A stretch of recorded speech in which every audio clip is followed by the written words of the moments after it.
The Hamilton Ticats are in Winnipeg to take on the Blue Bombers on Friday night. It's a big game for both teams, probably even more important for the Bombers, who have a 1-4 record and have gone through a whole bunch of changes this week. They've fired their general manager, their president, they've changed quarterbacks. Max Hall will be making his first CFL start. They brought in former Ticat head coach Marcel Belfait as an offensive consultant.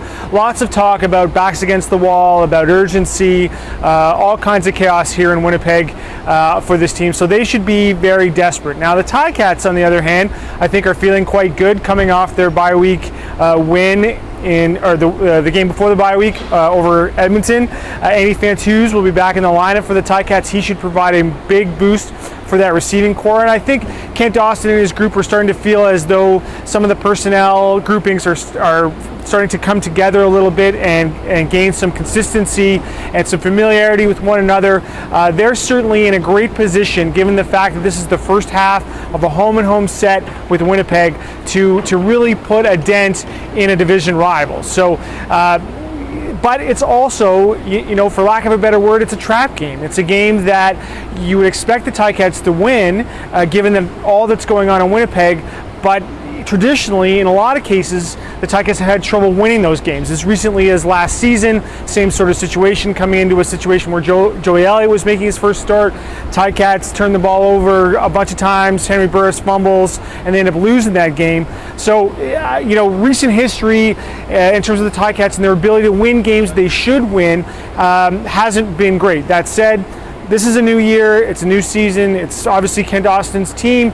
He's been really focusing on trying to get the team to focus on themselves, to keep that focus internal, not to think about their opponent, not to think about the schedule, not to think about the standings, but to just think about what it is they have to do to execute that.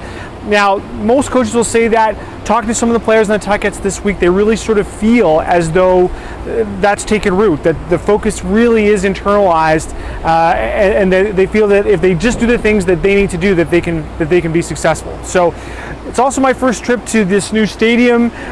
Really beautiful. I've still got to walk around, have a look, but super impressive. Going to write a little bit more about that next week, I hope. But certainly for the Ticats and Ticat fans, looking forward to having a new stadium come on stream next season. This is sort of, I think, a little bit of what Ticats fans are hoping for. It's spectacular. It looks like it's a great place to watch a football game. So it should be really interesting to see what it's like tomorrow. It'll be 31,000 plus in here. It should be a great environment. Really looking forward to it. So reporting from Investors Group Field in Winnipeg for the Hamilton Spectator, I'm Drew Edwards.